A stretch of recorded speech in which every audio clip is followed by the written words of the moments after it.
Good evening, everyone, and welcome to our second conversation in Dardashat, our live stream program that aims to share with you the beauty of Arab culture in its various forms. My name is Reem, and I will be your host from the Arab Culture Club tonight. So, what is the Arab Culture Club? It is a not for profit organization established in 2019 on a mission to provide an environment that encourages all those interested in Arabic language to experience and share Arabic culture, language, history, and heritage as a beautiful element in the Canadian fabric. And what is Dardashat? In Arabic, the word dardasha means a friendly conversation or an informal chat. In plural, it becomes dardashat. Hence the name of this series, which is all about informal sharing with you our rich Arabic culture and heritage in its various forms. We're live today through our Facebook page and our YouTube channel, and we invite you to share your questions and comments in the comments sections, and we will try to respond to them during the chat tonight. I'm so thrilled to introduce you to love in Arabic poetry tonight. In fact, the word poet in Arabic means sha'ir, which means the feeler or the one who feels. And classic Arabic poetry is filled with ancient love tales. Obviously, Romantic Arabic poetry evolved through the centuries and got influenced by Western literature, partly as a result of colonialism and globalization. And one of the Western cultural phenomena that trickled through the Arabic poetry was Valentine's Day, that we're going to be celebrating in 2 days. Valentine's Day started to show up in poems by Lebanon's Elia Abimadi, Egypt's Farouk Goueda, and the great poet we're featuring tonight, Nizar Qabbani from Syria. I'm so proud to welcome you and also our guests tonight to the magnificent world of Arabic poetry from the gates of love. And tonight I have with me our Moncton Poet Laureates and FRYE Festival poet Flyés, Kayla Geitzler, and Jean-Philippe Raîche. Good evening, everyone. How are you doing? Kayla, you're on mute. Oh, well, Hi, meanwhile, how are you? Good evening. How are you doing tonight? Thank you for accepting our great. invite. Thank Merci you. beaucoup. Mhm. Merci beaucoup. Thank you, Jean-Philippe and Kayla. So to start the chat today, I would like just to check with you, like how present is love in your own poetry as poets, Kayla and Jean-Philippe? Do you consider yourselves romantic poets? Who would like to start? I think Jean-Philippe's more of a love poet than I am, so maybe you should go. Um, I would beg to differ, but yes, I definitely talk a lot about love in the sense that being Acadian is not having a country. My country is Canada, but my culture is Acadian, and there is no territory for Acadie. Therefore, you always feel that you're somewhat exiled, but that it's a chosen exile. Mhm. And everywhere I've traveled, home has always been the body of the loved one, and I Mhm. and I tend to write a lot about that. Mhm. Um, so yeah, would I say romantic? Well, there's so many meanings to romantic that I would say that I write about love and I write about bodies and I write about absence and I write about the joy of the presence of the loved one. Mhm. Um, because I don't think there is much more than that in life and poetry. Right.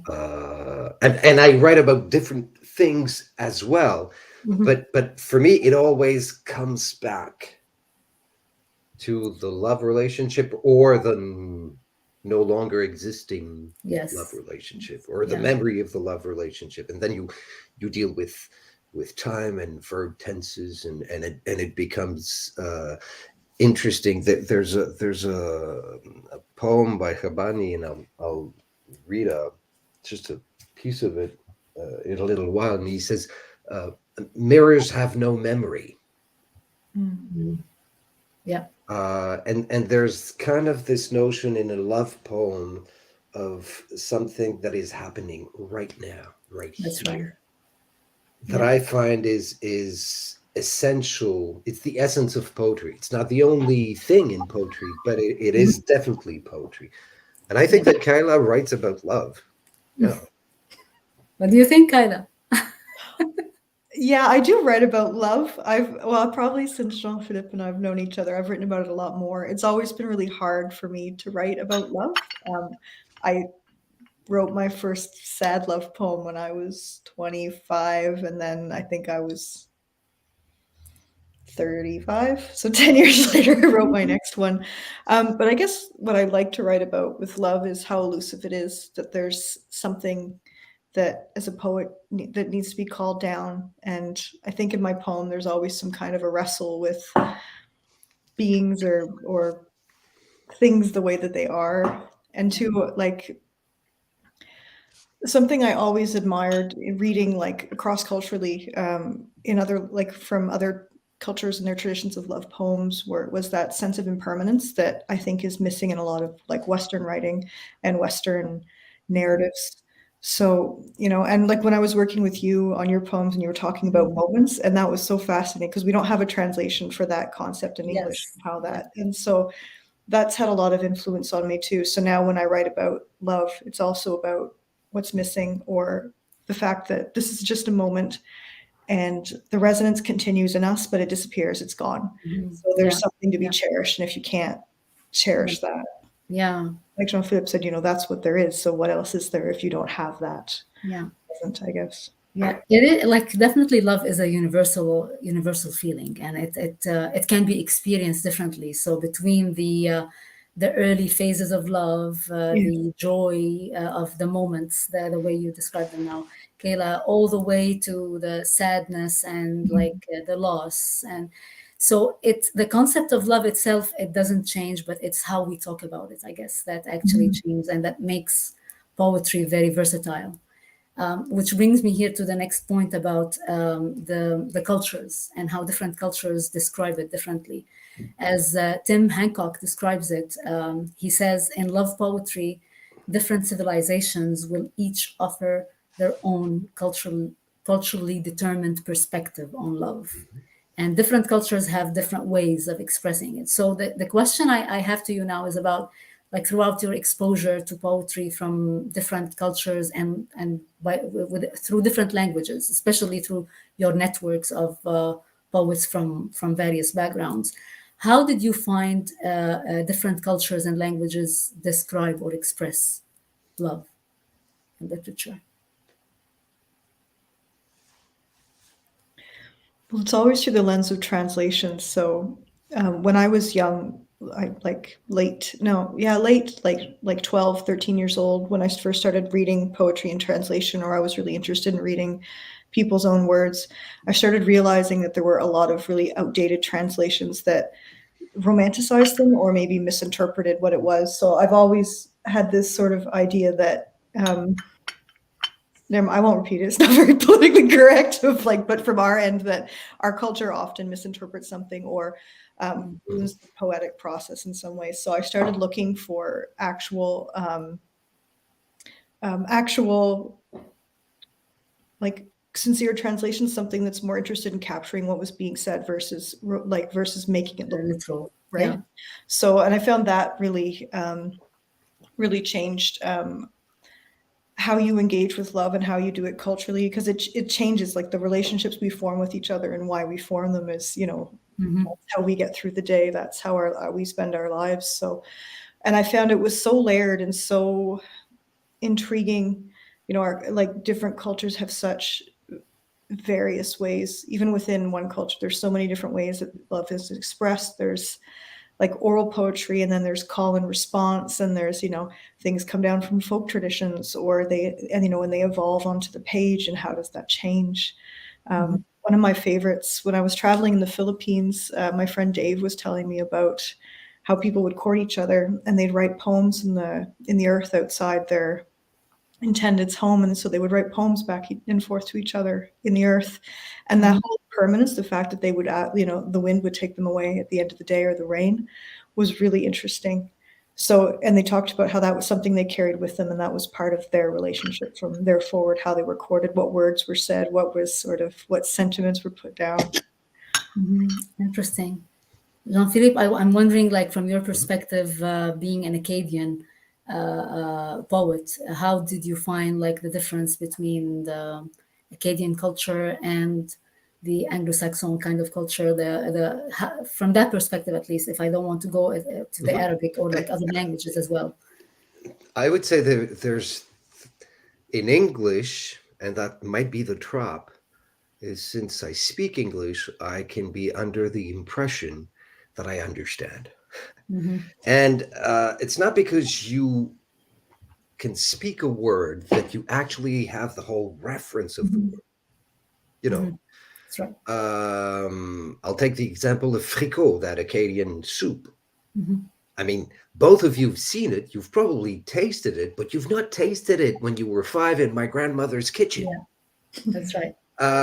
So the same thing happens when and that's why I say there can be a trap, because I'm under the impression that I understand English. Yeah. And then there's a culture that's farther away from me. And then there's cultures in time.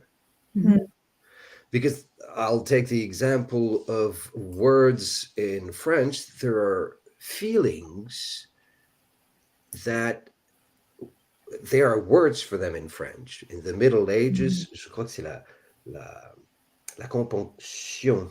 I'd have to remember, but it's the joy of feeling guilty. Yes.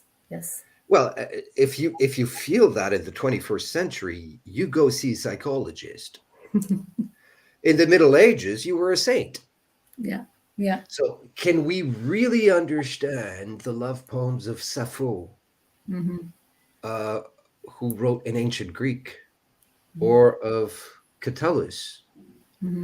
I think that when you were talking about bad translations, all the Persian friends I've spoken with tell me that poets like Rumi are horribly, terribly translated into English. That it's really not that. It was made for an English public in the 19th century, beginning of the 20th century, and we kept on having that fake Rumi going around. Yeah.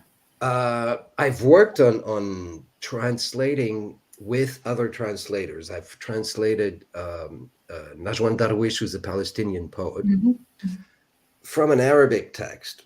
At the time, I knew a few words. I could get along, but I was with an Arabic Francophone translator, Antoine Jocquet, who's Franco-Lebanese. And I've worked the same way with the English, with texts from Adonis, Assyrian poets. Yeah. And every time the challenge was really interesting, because the common language was either French or English.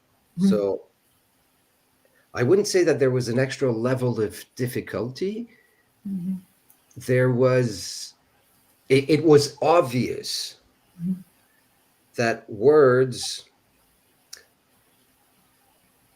they stem, they germinate, they sprout out of a land, out of water, out of mountains, out of the way trees grow and the kind of shade they have and the sound that it. So, reading a love poem from another culture, or another culture and another century. Yeah. You're actually reading it with the eyes of who you are in the century in which you live. Very true. The thing that always stuns me is that though all these multiple definitions or way to understand or feel or get the intuition of love are completely different, there remains something fundamentally universal that you can still grasp. It's the emotion, I guess, that they trigger. It's like I like when you were talking about like the two dimensions here of like the space and the time, because they're very important. Like if you think about them to understand well, the way I think about culture as well is it's the metaphors that come with the culture, the Yeah. concepts we use to describe certain feelings could be very different related to the geography, to the place you grew up in, your experiences, and the vocabulary itself, which brings us to the translation that Kayla was talking about. And I remember when we were doing like the editing, Kayla, and like in my poems, it was I translated my poems. So it's not that someone else was translating them, but Yeah. I was having challenges even in Mhm. finding the right word that gives the same feeling. And sometimes I couldn't. Like it was Yeah. the best, closest possible. And I have to admit that when I read my poems in Arabic, I have a different feeling versus if I read them translated. It's not the Mhm. same.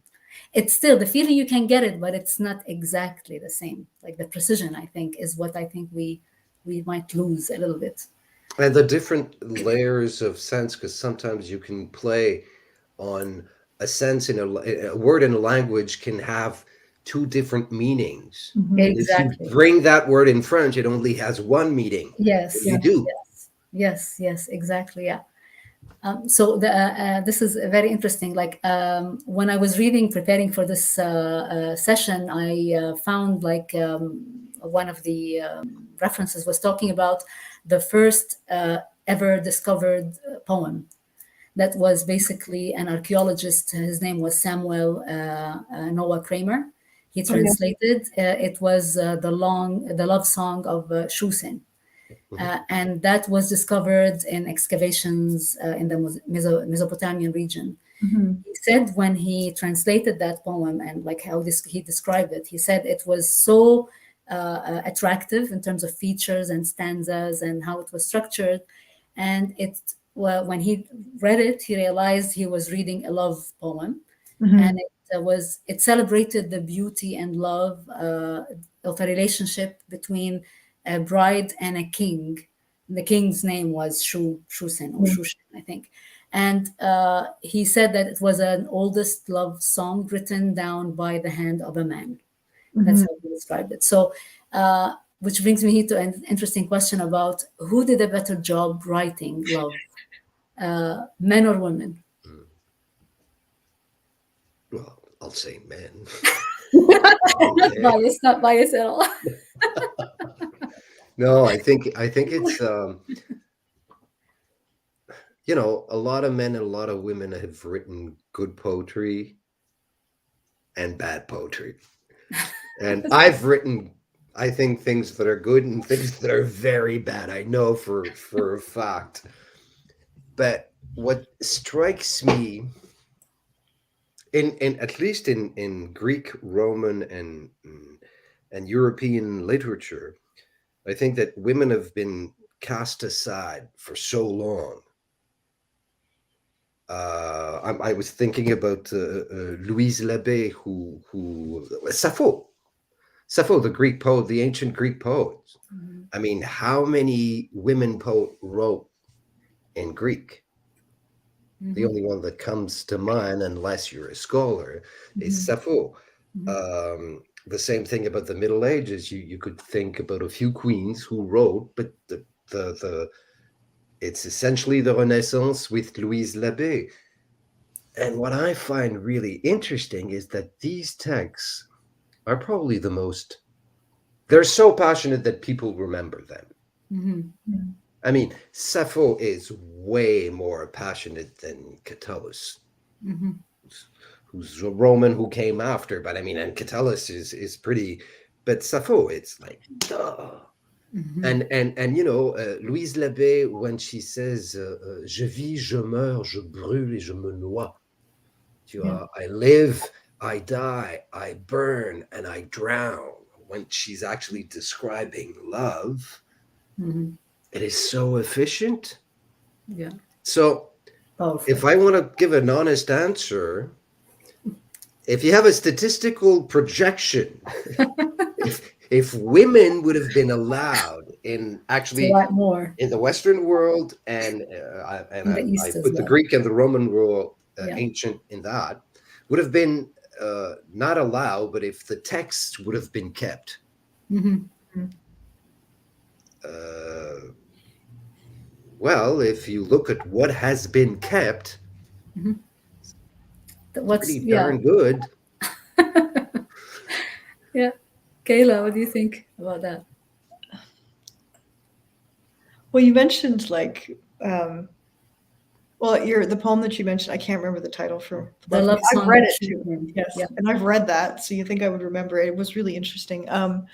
But the Song of Solomon in the Old Testament isn't much different, and it's beautiful. It's one of the most beautiful things I've ever read. And I read it when I was 13. I'm like, no way, this is the love between the church and God or whatever. It's a love poem, and someone loved it so much they're like, we need to keep this. Yeah. There was someone way back there that was like, oh, this And is a I've always been convinced it was written by a woman. I think so. I think It's just a hunch. It's nothing scholarly, Yeah. Yeah. yeah. but the women has the woman's take on things is so present Mhm. that I doubt that a man would have written that.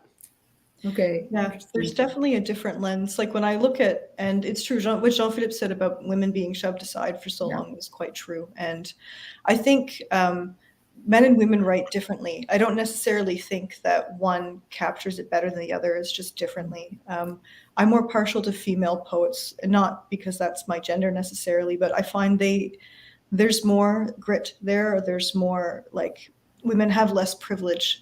And I've often found that heterosexual men often write from this lens of fantasy. So women are hypersexualized or they focus on their bodies. And I find there's less interest in who they are as a person, what their quirks are, like those, and like difficult, or they, just, so there's polarizing too, where it's like, Yeah. she's a saint or she's this demonized individual. So I think women can't escape the hard truths in their life. And love has a lot to do with that. Because women can bear children, they have consequences. They're often the moral pillars of their communities.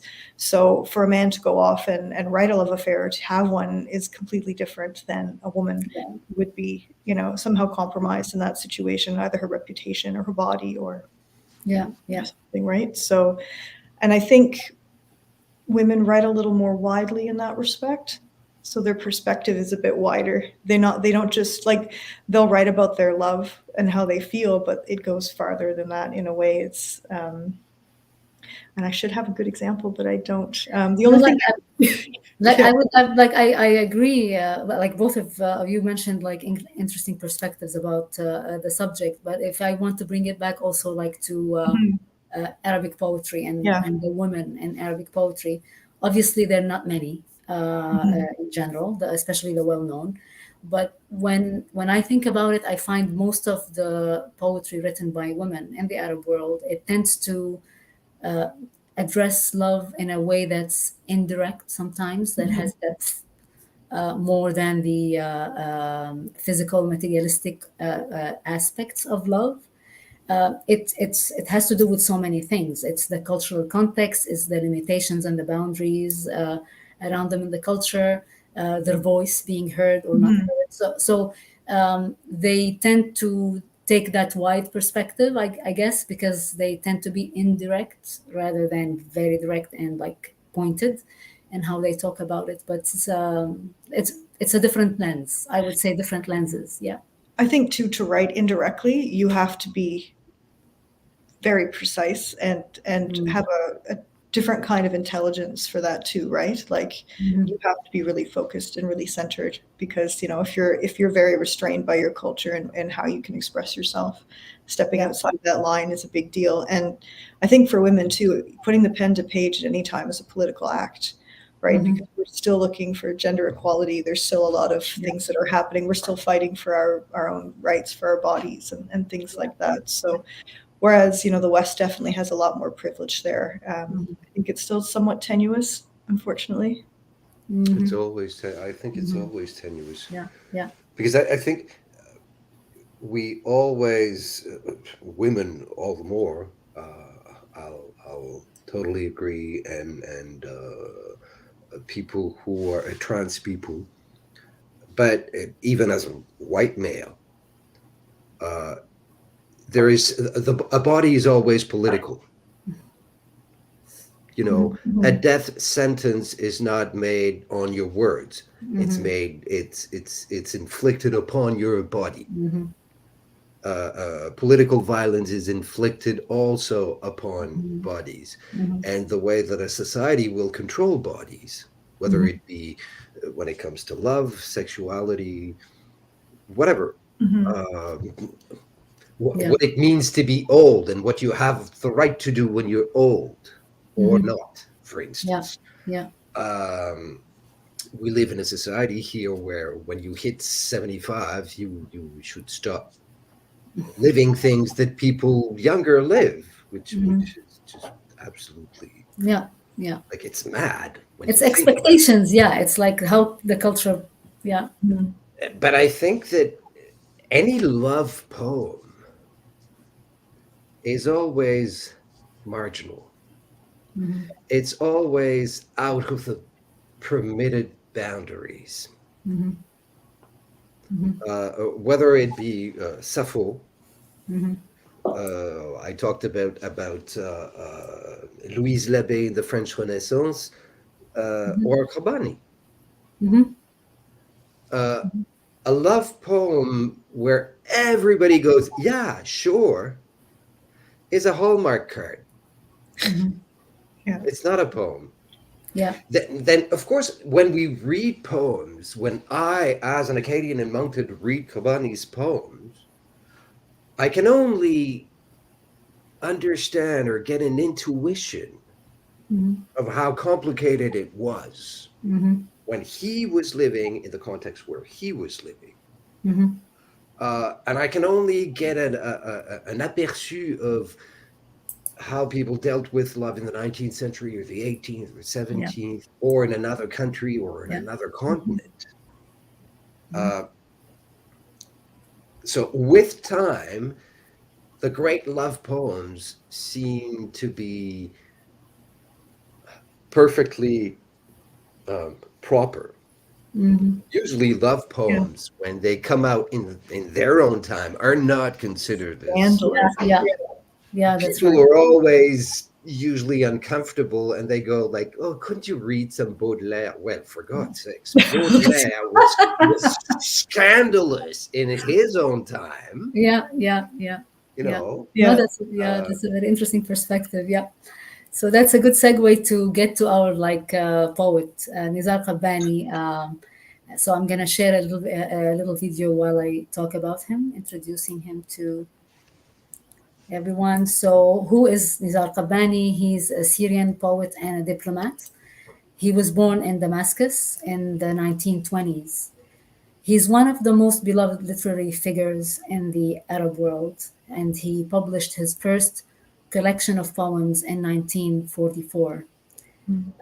Qabbani was known for the simplicity and the beauty of his language, and he created his own style and content of writing, which really made his poetic work very easy to be recognized, even for those who were not interested in poetry. He used the language in his poems that took it steps from a very eloquent style that was full of warmth and courage, especially when he talked about the empowerment of women as well. So we'll listen to some of his poems read by himself in shortly in this video.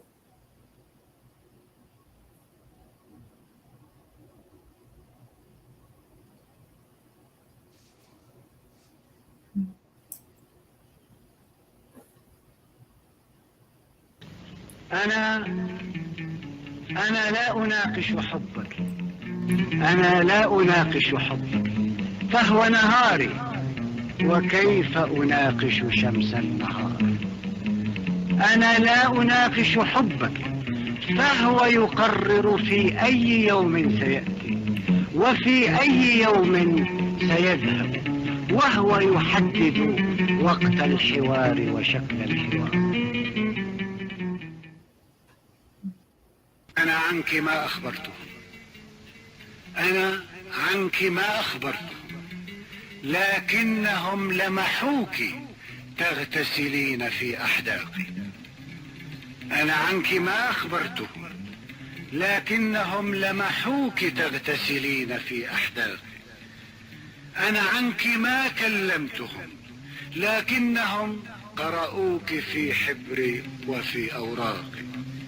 للحب رائحة وليس بوسعها ألا تفوح مزارع الدراق. يتغير حين أحبك شكل الكرة الأرضية، تتلاقى طرق العالم فوق يديك وفوق يدي. يتغير ترتيب الأفلاك، تتكاثر في البحر الأسماك، ويسافر قمر في دورتي الدموية. يتغير شكلي، أصبح شجرا، أصبح مطرا، أصبح ضوءا أسود داخل عين إسبانية.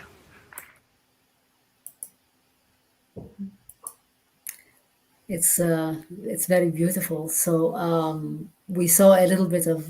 It's always nice to listen to the poetry read by the poet himself, although he's not with us now. For sure, he passed away 2 decades ago or more. So how do you see Qabbani's poetry about love? Like, what caught your attention in his style as poets when you read for Qabbani? It's really vast, and I love a rebel. So, but in poetry, if you're a rebel, I think you have to be even more elevated. I think you can't just throw it down on the page and, say, oh, I've done my job. I think there's a lot more artistry that goes into that. So I definitely saw a lot of that. And as romantical as he can be, he's very serious too. Like, it's genuine. He is a feminist, and I don't think you read that often in people from his generation. Mm-hmm. I don't know many, but like in the West too, it was very rare for that.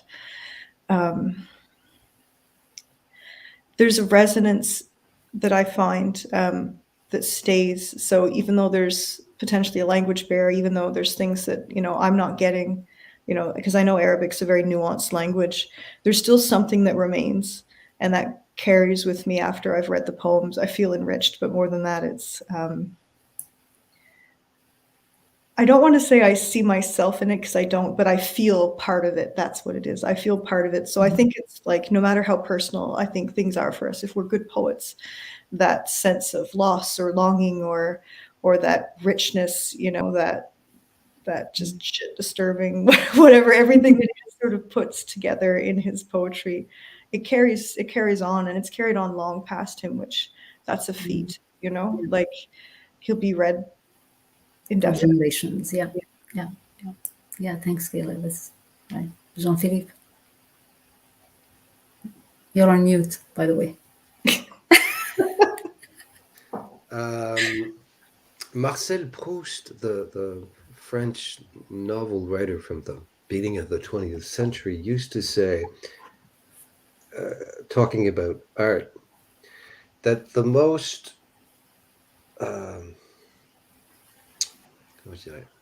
simple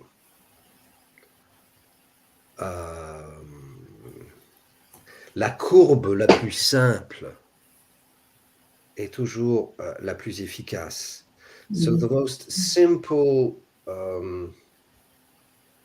drawing, and you could use that for calligraphy, for instance, is always the most elegant and the most efficient. Yeah. You can use that in engineering.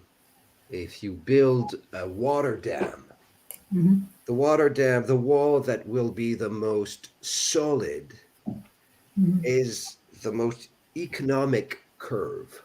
Mhm. Qabbani's poems are simple in that sense. Mhm. When somebody comes up with mirrors and lots, I mean, we've all through the centuries since mirrors have been invented, at least, we've said that the most wonderful things that ended up being cliche or the biggest cliche who ended up being forgotten. Mhm. But everybody's been talking about mirrors. Mhm. Mirrors don't lie in the context of that poem, which I will read later on, Mhm. is so efficient. Mhm. Alberti, who was a South American poet, used to say, if you write a verse, take it, throw it at the window. If it breaks the glass, it's a poem. If not, start again. Mhm. And what strikes me in Qabbani is there are so many of his poems that are made with day-to-day words, Exactly. talking about day-to-day love, Mhm. but just that simplicity, Mhm. that that way of being efficient just brings out the passion. Yeah. And it's very difficult to talk about passion because you can easily become cliche or Yeah. just, like roses and candles Yeah. and tacky music and whatever. It's always a very fine line, and he never falls. Yes. Yes. Yeah, that's why he was like, as I mentioned, like it was very easy for people to read for him. It was not complex. It was very simple. His language was very simple, and it was so full of metaphors and analogies that come at you when you read it. Like you get the message without feeling that I have to think too much Mhm. about it. It was very very special And you for me. feel that it's there, that it's there before you.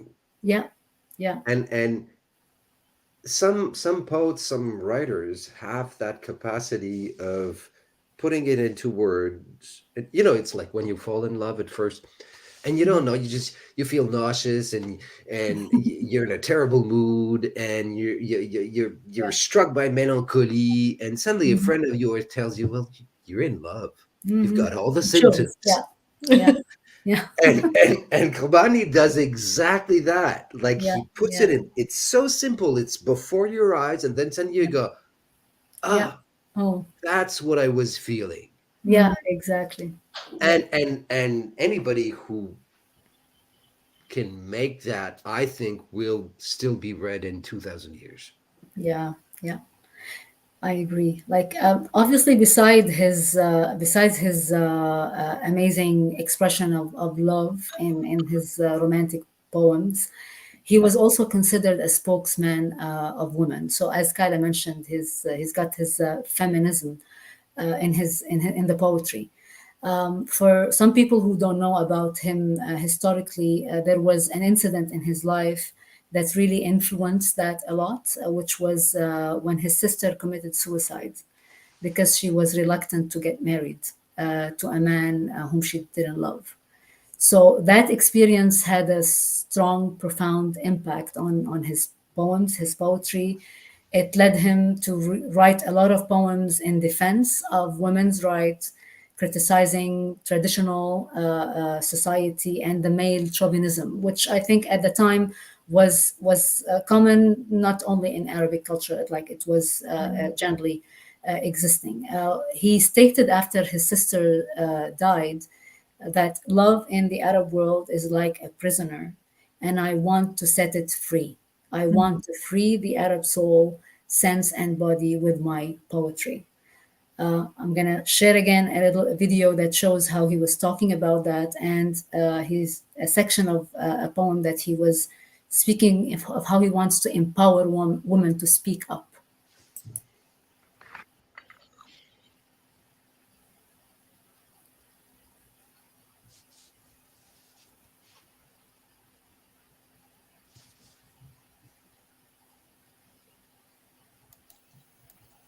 وأن وطنا لا يوجد فيه علاقات حب نظيفة وحقيقية لا يمكن أن يتحرر إطلاقا.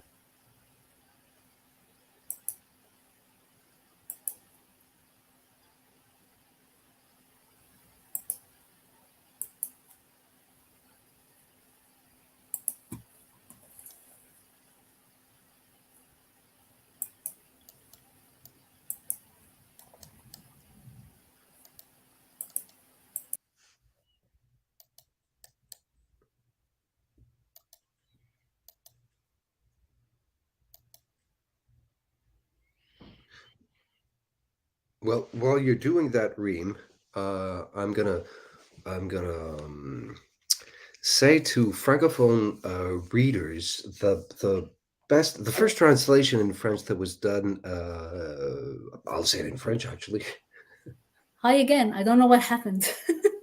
Are we We're good to back go with the on. video? Yeah. I'm just gonna bring Okay. it back again. So I don't know what was going on. Something happened, and I apologize.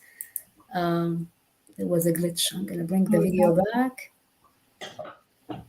and add it to the stream and bring it to where we stopped.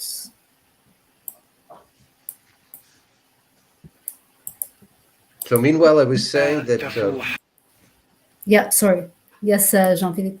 and I'll just talk about it later because il y a une édition, une très bonne édition des poèmes de Qabbani en français, Ah, okay. qui a été publiée en 1988 et qui a été rééditée en 2019 ou 2020. Et je donnerai les références tout à l'heure dans le chat si les gens veulent commander le livre. Okay, parfait. Okay, merci beaucoup. So we'll get back to it again, and I apologize for that. So let's go with the video again.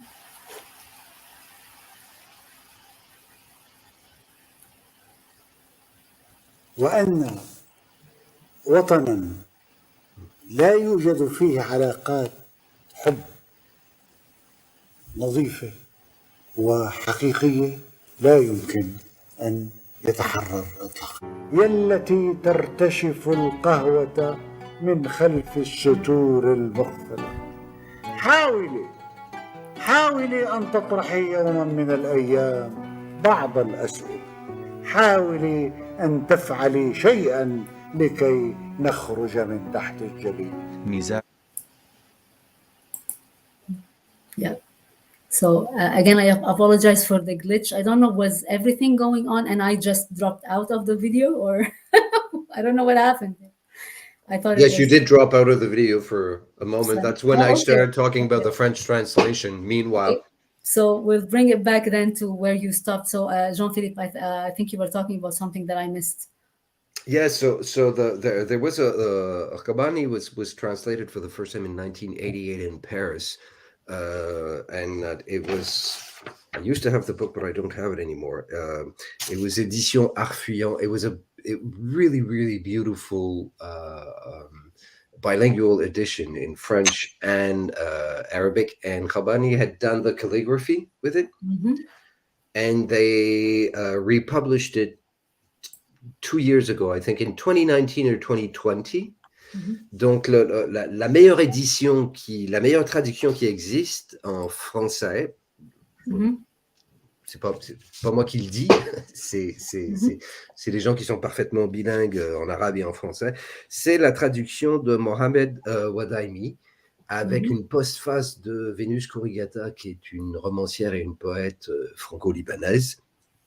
Et ça a été publié aux éditions FRYE en 1988 dans une traduction bilingue arabe et français avec de très très belle calligraphie de Qabbani lui-même.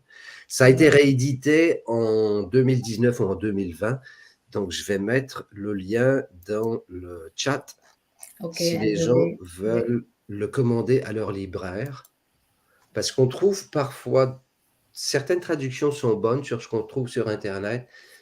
Mais là, si vous voulez vraiment plonger dans le texte, c'est la traduction qui a été faite et qui est parue aux éditions FRYE à Paris, rééditée en 2020. Ok, parfait. Je vais le mettre, oui, quand je le vois. Thank you, Jean-Philippe. So if we bring it back to, again, we were talking about his role in being a feminist and a spokesman of women. We saw in like how he was describing that, how to what extent the social context had an influence on his drive for writing in that perspective. So to what extent you feel poetry really reflects the social context in a society, the social problems or conflicts that exist in a society? I think it always does. I think it's the best. The novel in the 19th century of Europe, or at least in France and England, gave you an idea of what were the social issues. If you want to know what are the social issues of the 21st century, you watch TV series. Well, they're not shown on TV anymore, but we still call them series. Yeah. There you get the idea. The thing with poetry, it's that it has been talking about social issues since poetry existed. If you're talking about Gilgamesh, which is the first epic poem that we found, there might have been one before that, and we don't know, but it's the most ancient we found. It talks about the urban aspect and the rural aspect, or what civilization and non-civilized humans, the monster and the human, the gods and the humans, how love fits in there, how danger fits in there, how destiny fits in there. I mean, you can't have more social issues than a flood when you think about it. It's a catastrophe. How does it change people's lives? And that was thousands of years ago. And poetry still does that. There's a reason why Qabbani had to leave. Yeah. He was given a choice: stop writing or leave. And he protested and he left. And he kept talking about exile for the rest of his life. Yeah. And I think that we could bring out, if you look at the Pen Club website, all the poets that are in jail in various countries. Yeah. They're usually it's the radio station, the airport, and the poets. Yeah. Yeah. So for me, it's a good indication that poetry has always been and is still the place where you can, sometimes in the middle of turmoil, you don't have the time to read 600 pages. That's right. You can say 10 verses. People can learn it by heart. And that can give hope to people or can unleash revolutions. Yeah, that's right. Yeah, it can carry a message. It can fight for a cause, and it's definitely it can move people. There's a reason why Twitter is not 40,000 characters. Yeah, that's right. It's because when it's short and efficient, it stuns you, and it stuns the person you read it to or you say it to. That's right. No, that's definitely poetry definitely can take the lead in moving people through what fighting for certain causes. So and I think it can soothe you as well. When there is nothing, when you've lost whatever you've lost, and it's irretrievable, what can you do? You can mourn. If you're lucky enough to have a ground to mourn on, but you can bring poetry wherever your memory follows you. Yeah. As long as you can remember, you can bring a poem with you. And that poem will allow you to mourn and keep on loving. Yeah. That's why poetry is both very powerful, very soothing, but very dangerous in the eyes of tyrants. That's right. That's right. Couldn't agree more. We come now to the section about reading something of your choice. So I asked both Kayla and Jean-Philippe to choose some sections of Qabbani's poems and to read the sections they chose and to tell us why they chose those sections. So we start with Kayla. Okay. Drink your coffee. Listen quietly to my words. Perhaps we will not drink coffee together again. Perhaps I will not have the chance to speak again. I will not talk about you. I will not talk about me. We are 2 zeros on the margin of love, 2 lines written in pencil. I will talk about what is more transparent than both you and me. I will talk about love, about this amazing butterfly lighting on our shoulders, only to be brushed off. About this golden fish rising from the depths of the sea, only to be crushed. About this blue star extending its hand to us, only to be turned away. It is not important that you take your bag and leave. All women take their bags and leave when they are angry. It is not the important question that I put out my cigarettes nervously on the upholstery of the chair. All men do that when they are angry. The matter is not that simple. It is out of our hands. We are 2 zeros in the margin of love, 2 lines written in pencil. What is important is this. The golden fish thrown to us by the sea was squashed between our fingers. Nice. So why did you choose that specific section? I liked it because I think it's like a lot of his work. You can't just brush it off. You can't just make a presumption about it and move away.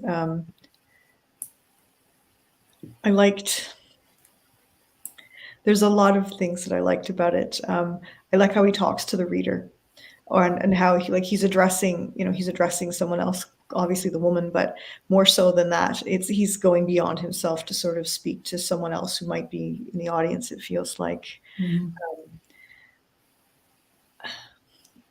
It's sort of like this inevitability, how do you parse something like that when it just doesn't work, or when maybe it's just life, maybe everybody, when you have those times when you're too busy and you can't build a relationship together and you're always brushing it away for whatever reason. And I especially I liked the fish. I thought that was a really interesting metaphor. And I also like the idea of the taking the bags and the putting the cigarette out in the chair, because he plays with those stereotypes. And at first I was like, well, that's sexist. And then I was like, no, wait, go back and read that again, because I'd read other poetry and I was like, he's clearly a feminist. So what is he saying? And I'm like, he's playing with a trope.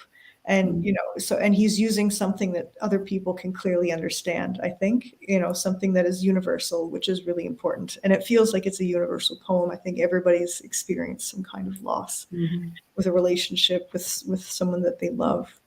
And that idea of 2 zeros written in the margins of love. Yeah.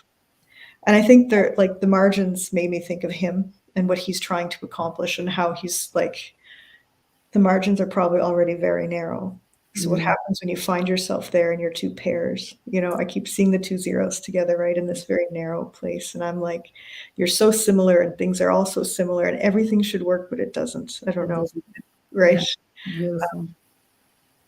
And how they broke it themselves. There's no blaming. It's a very mature way of looking at things too. There's it's not a resigned poem, which I like either. There's still a lot of fire in there. There's a lot of pathos and movement, and there's just a lot. Every time I read it again, there's something different that stands out to me. Yeah, great choice, Kayla. Thank you for that. So Jean-Philippe, which sections I would add to what Kayla said. Is it's interesting because I was listening to you read it, And if I had never read that poem, and we live in the same building, let's say, I would have walked into your apartment, you would have said, I wrote this poem, I would have been sure you're the one who wrote it. Okay. And it struck me that the first time a friend of mine read a Qabbani to me, I thought it was one of his poems. Okay. Yeah. And that is really interesting, how a poet, because everybody will choose a poem for a reason or not, but that a poet can become the reader. That is astonishingly powerful. Yeah, for sure. And that's why I think amongst the poets of the 20th century, if the texts survive, and if we survive as a species, of course, I think he will still be read in 1,000 or 2,000 years. Yeah, I agree. His poems are definitely kind of they transcend time. So I'll read a series of short poems.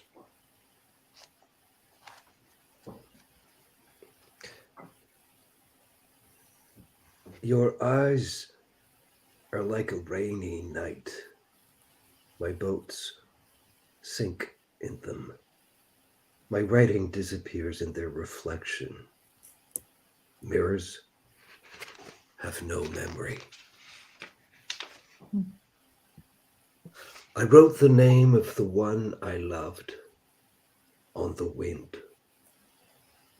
I wrote the name of the one I loved on the water.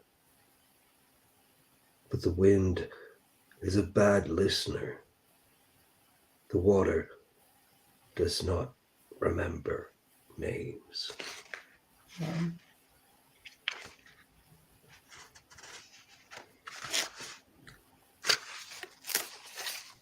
Undress yourself. For centuries, there have been no miracles. Undress yourself. I am mute, and your body knows all languages. Wow. Because my love for you is higher than words. I have decided to fall silent. Wow.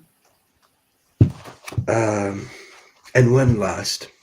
It's see what I mean when I say you throw it Short, but out the window and it breaks the glass. Yeah. In the summer, I stretch out on the shore and think of you. Had I told the sea what I felt for you, it would have left its shores, its shells, its fish, and followed me. Wow. Very strong. Definitely very short, very powerful. I mean, if ever I disappear from the face of the earth, is somebody wrote something like that for me. Don't worry, I'm fine. Oh, that was so powerful. Thank you, both of you, for sharing that. Obviously, like in terms of styles, one of the things that also caught my attention was the similarity from a personality perspective between Qabbani and Pablo Neruda. They were both poets and diplomats. They all both had rebellious kind of They were both exiled. poems. They were both exiled. So how, when you look at both of their styles, what were the similarities and differences that you caught in their styles from a poetry perspective? I think Kayla read something and she wanted to comment on, was another poem that she... Well, I find sometimes people get offended if you say, oh, have you read this other poem in this Western culture? They're very similar in their, and so at first I was like, am I just making this because I like, the illusion or the connection because I like Neruda? But the more I read him, the more I was like, no, and I read some things about him online as well. And so Qabbani was accused of being, narcissistic and all these different things, and, having this harem of women and all these sorts of like, I don't know if that was jealousy or if that was just, reactionary responses to what he was doing in his work. But Neruda wasn't much different either. He was a known womanizer, I think, and romanticized. But they have a lot of similarities where there's a lot of rebellion in their work, where they're pushing for to be heard, to be understood.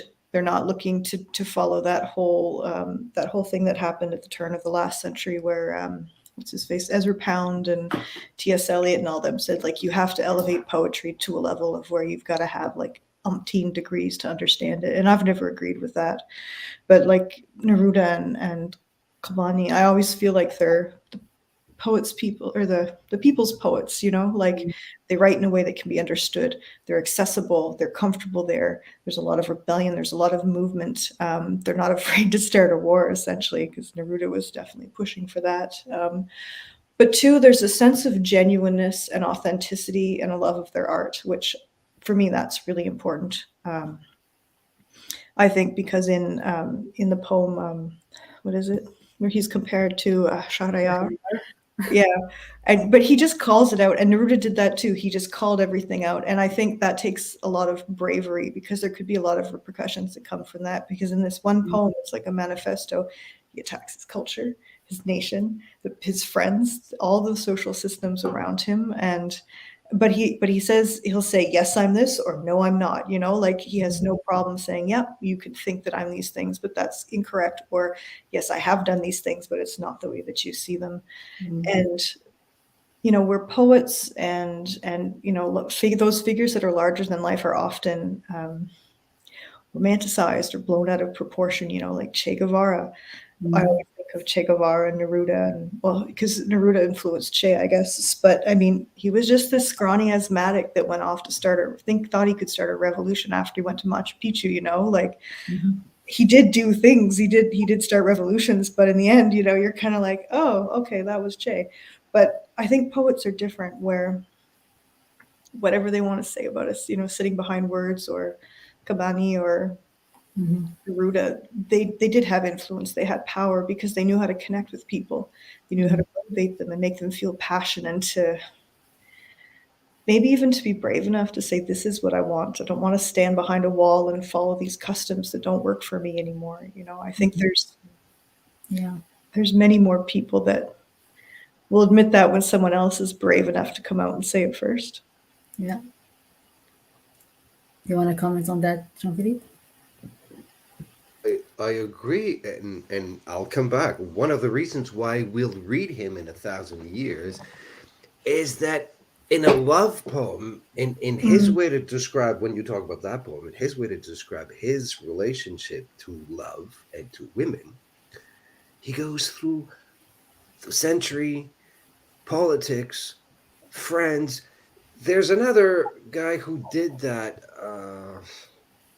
well, not quite 1,000 years ago, but it was Villon, which is one of it's one of the first to write in French in the Middle Ages, and Villon is still I mean, things have been written after Villon that are just incompréhensibles.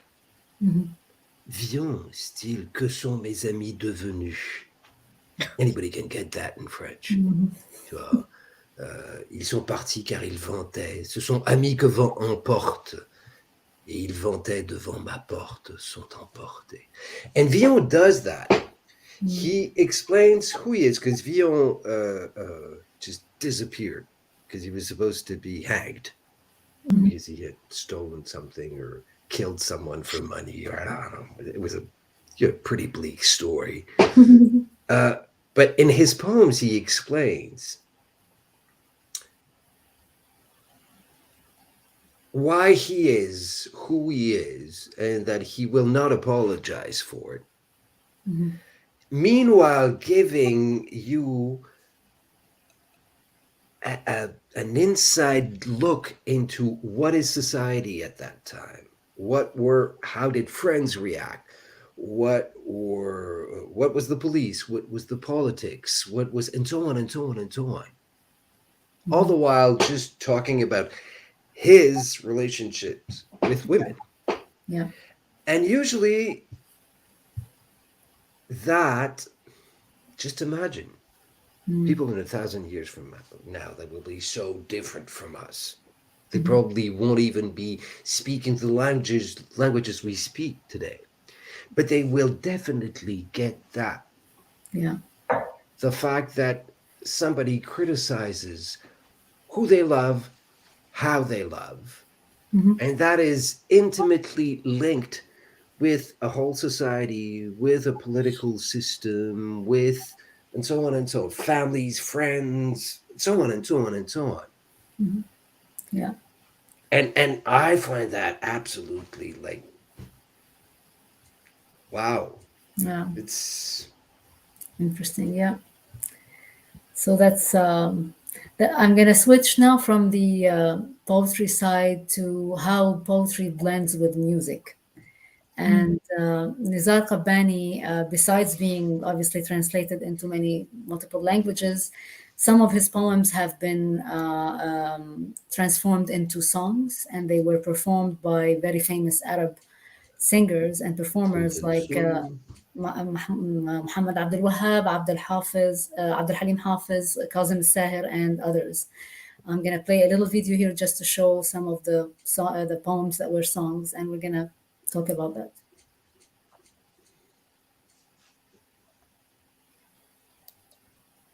عينيها تتأمل فنجان المقلوب قالت يا ولدي لا تحزن أحبك كي تصير أصابعي ذهبا وتصبح جبهتي قنديلا. قولي أحبك كي يتم تحولي فأصير قمحا أو أصير نخيلا. أنا أقدم عاصمة للحزن وجرحي نقش الفرعون وجعي يمتد كسرب حمام من بغداد إلى الصين. حين يراقصني كلمات ليست كالكلمات يا ظل الله بأجفاني أسافر دونك ليلة يا ظل الله بأجفاني. In fact, like the last song actually was one of the songs that touched me as a teenager, and it was kind of the introduction. It introduced me to Nizar Qabbani's poems at the time. So here, the question here I have is, to what extent you feel that transforming poems into songs really serve poetry and the poems, and why? Poems are song. And They they've are. been for thousands of years. It's just find the music to fit with it. Well, maybe in French, it depends. In English, there's a huge amount of friction between poetry and song. I mean, there's a bridge between them, which is prosody. But, it's not like Leonard Cohen is like, the golden boy for that. He's done that really well. But a lot of people argue that his lyrics aren't poems. So, and he didn't care. He just did his thing and made $1 million. Good for Leonard. But I mean, so I think, and he, Qabbani would be a perfect example of, he's got simple words that would easily transform into music. And I think he's touched so many people that there's the drive to do that. Yeah.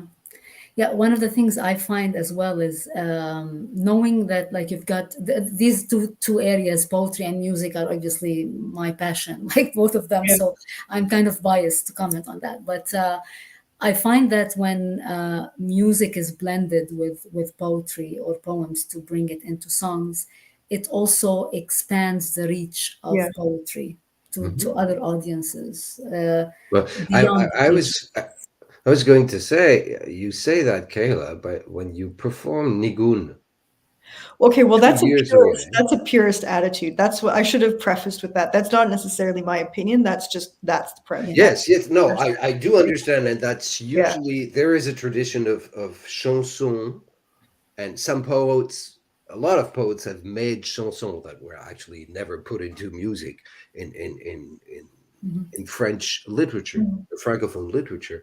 So it's true that in French there is this tradition, but it's just a matter of finding the good tune. When you performed with the Païens in August of 2020, your poem Nigun, I mean, it was breathtaking because there was all that musicality that was coming out. Yeah.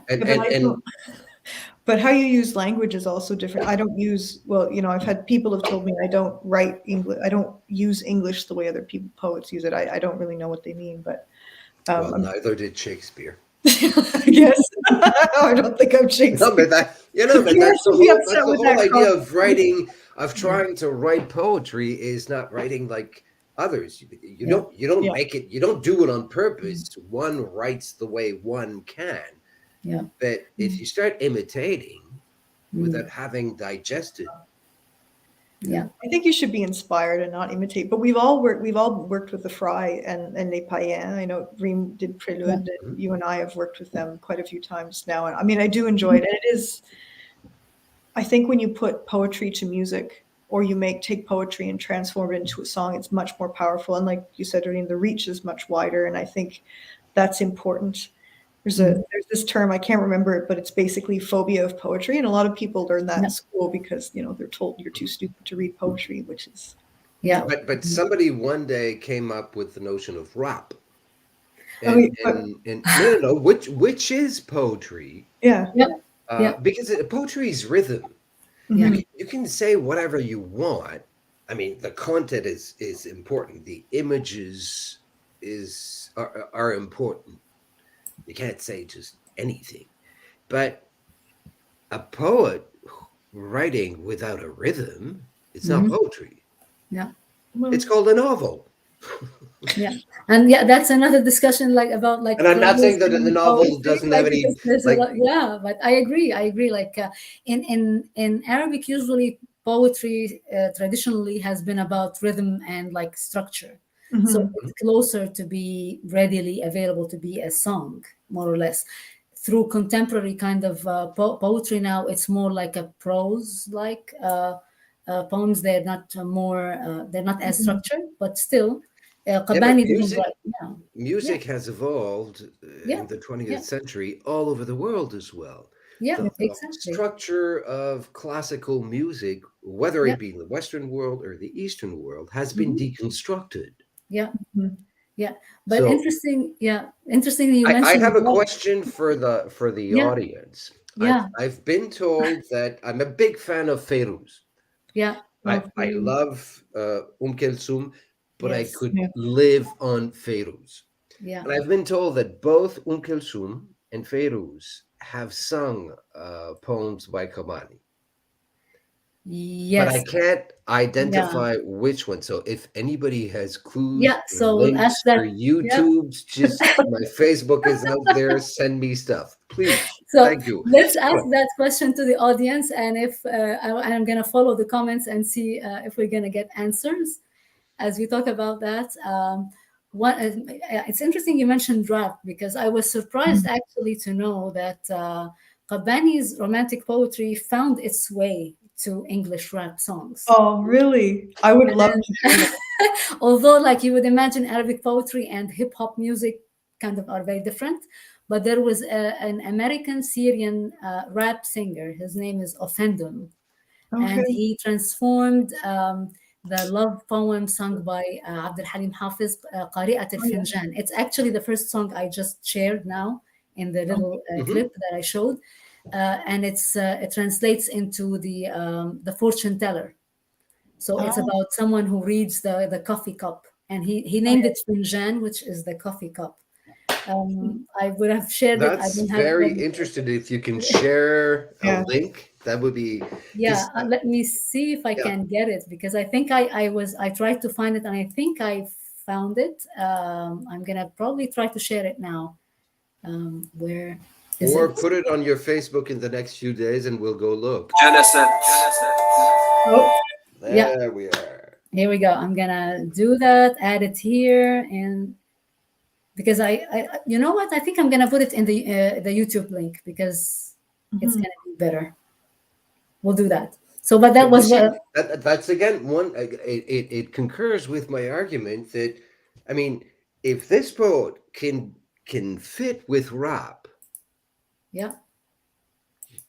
I mean, we'll be reading him in 1,000 years because he will fit it. There's something efficient, universal, and just bang on. Yeah. Okay, so I found it. I'm gonna add it now. I'm gonna. والخوف بعينيها تتأمل فنجان المقلوب قالت يا ولدي لا تحزن فالحب عليك هو المكتوب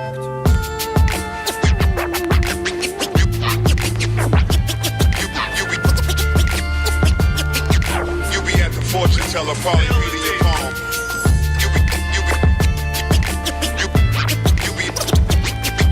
You be at the fortune teller probably reading your palm. She sat with fear in both her eyes, pondering this Turkish coffee cup inverted. Carefully she worded destiny and time. Don't you grieve, my son, for love is written for you in the signs. Martyrdom for he who dies religiously, but love is blind. Your coffee cup is terrifying, a life of traveling and battling. A lot of love, a lot of death, a load of pain and ravels as you're chasing after every woman on. That is awesome. Yeah. Wow. Yeah. So you have an answer, by the way, Jean-Philippe, about the Kulthum. Dr. Mahmoud Ghunaim said, I'm not sure Kulthum had songs for Nizar's poems. So Well, when I was told that, it was kind of the years didn't fit. Yeah, she's a little bit before his time, isn't she? maybe I don't know. Like Well, no, I think he was I'm not alive sure. under Nasser. Yeah, And Qabbani. So you're talking about the 50s and the 60s, but she would have been really not young. Yeah, no. So like we can research that, but I guess I'm not sure actually. I don't have something that comes to mind from his poetry now. I know Abdul Halim Hafiz's song, which is like one of the oldest, but the one who really took a lead on Qabbani's poems was Kazem Sahir. He's an Iraqi singer nowadays, and he did an amazing job with that. And Feiruz, it would make sense because it's exactly the same period. Yeah. So now we come to the last part of our section. I don't believe like we really went over the time, and I really thank you for that, Kayla and Jean-Philippe. It was amazing. So our last section today is about reading for Qabbani in the 3 languages. And for that one, we're going to share sections of the poem Words. This is one of the songs, the poems that were actually transformed into a song by Majida Rumi as well. So Jean-Philippe's gonna read the first section in French, then Kayla's gonna read English, and I'm gonna close it with the Arabic part. So I'm gonna share the screen for the poems, and we can start with Jean-Philippe. Il me fait entendre quand il me fait danser des mots qui ne sont pas comme tous les mots. Il me prend au-dessus de mes bras, il me plante dans un des nuages avec une pluie noire dans mes yeux. Il me prend avec lui. Il me prend pour une soirée de bal rose.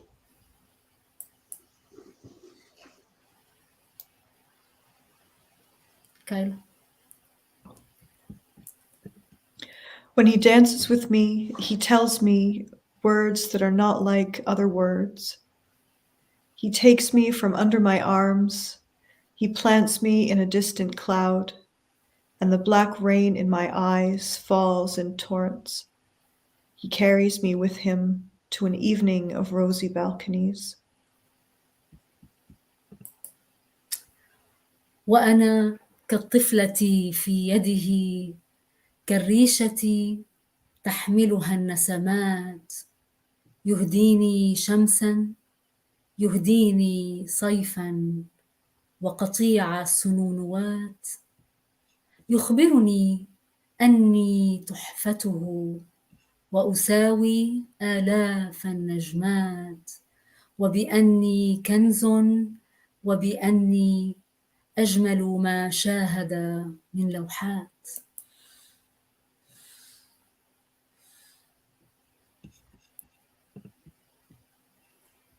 يروي أشياء تدوخني تنسيني المرقص والخطوات كلمات تقلب تاريخي تجعلني امرأة في لحظات يبني لي قصرا من وهم لا أسكن فيه سوى لحظات وأعود لطاولتي لا شيء معي إلا كلمات.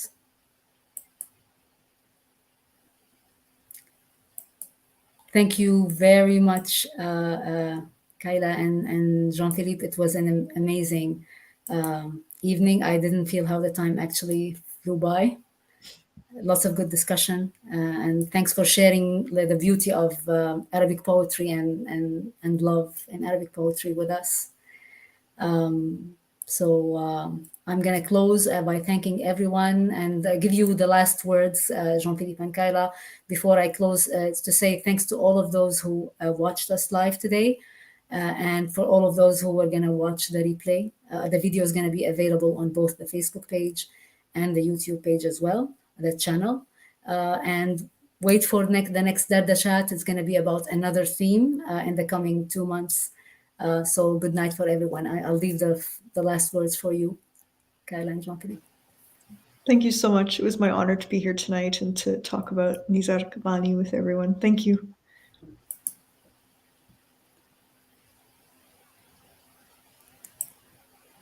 You're on mute. Again. So shukran jazilan. عفوا. Layla Sahida and Okra. شكرا جدا. شكرا جزيلا. Thanks to everyone again, and good night, everyone.